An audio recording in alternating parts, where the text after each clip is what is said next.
G'day everyone, Kieran down from Document Management Tasmania, and thank you yet again for spending a few minutes with me. A few years ago, we were worried about our kids with bullying, remember? And we were worried about the impacts of social media and bullying and how our kids couldn't escape the harassment of their peers or colleagues. And it would follow them home and the long-term effects that has. And that is a real issue.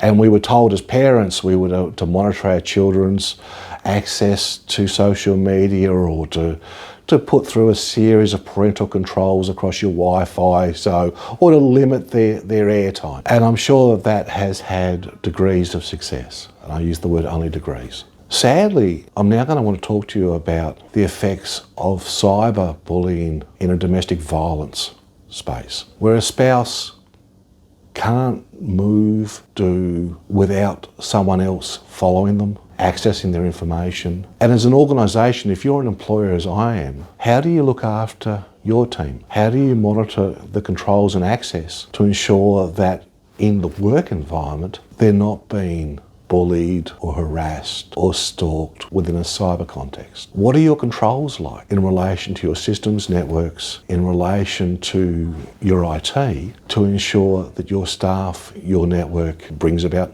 bullying or brings about harassment? I had the privilege of talking to a person recently that had been a victim of that at such a stage it went to court and the perpetrator was incarcerated. Right down to, in that particular case, they even had her car monitored. She could go nowhere. The predator knew exactly what she was doing, when she was doing it every time, had access to her phone, had access to her car, had access to everything, and she was living in just constant fear and terror. We look at social media as being a fantastic platform and sharing experiences and knowledge and the joys of our lives, but at the same stage, for some, it can become a living nightmare. These are the things we're not talking about. Now, as a business owner, I have a duty of care to everyone in my employ, as do you. I don't have all the answers, I wish I did. But what I do know is there are problems that exist there. I do know that we have to create controls and we have to create a safe environment.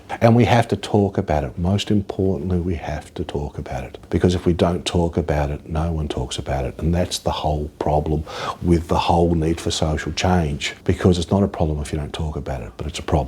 Where do you start? Start by actually reaching out to organisations such as, White Ribbon. There's a heap of them that will help you create a safe environment. But in relation to cyber security, how, you might be securitising your data, you might be securitising the information around your work protocols, but I'm going to ask you a simple question. How are you securitising your staff to ensure that the information or the contact that they get from the outside world is wanted?